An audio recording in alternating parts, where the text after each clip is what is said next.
setup and installation preparation video for the ALM 3230. It is a little automatic laminator, and we're just going to go around and give you a brief overview of all the parts of the machine. So first and foremost, power switch is back here with the power cord, and that's the on-off button, and that is what turns your power on and off.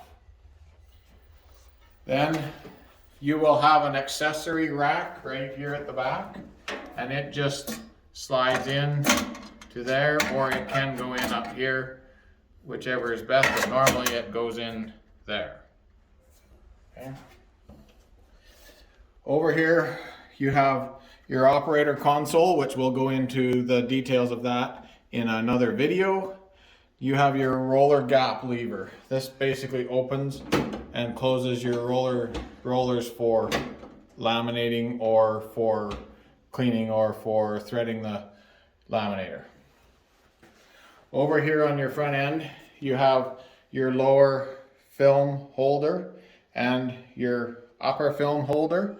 This knurled knob here on both sides is the tension adjustment, and we'll detail that later in a film loading video. This is the feed tray, and the feed tray just slides in right here at the front. Just like that. So these screws here go up over top of them and then tip it down, tip the front down in, and then set it down just like that. Okay, on your feed tray you have these side guides and an alignment there for the different sizes of sheets. You just undo the little thumb knob and you slide it back and forth. We're going to be doing 11-inch 8.5 by 11 sheets, so we'll set it for the 11-inch or the letter size. This little knob right here on the end is a skew adjustment. It takes this side of the feed tray and moves it forward or backward to steer the sheet left or right, so that when the sheet comes out the exit, the plastic or the paper is trimmed straight and square.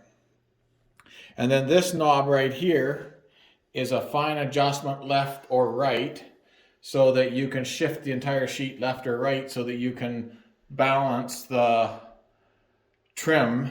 If you're doing a sealed edge on the outside, you can balance the trim so that it's the same size on the left side as it is on the right side.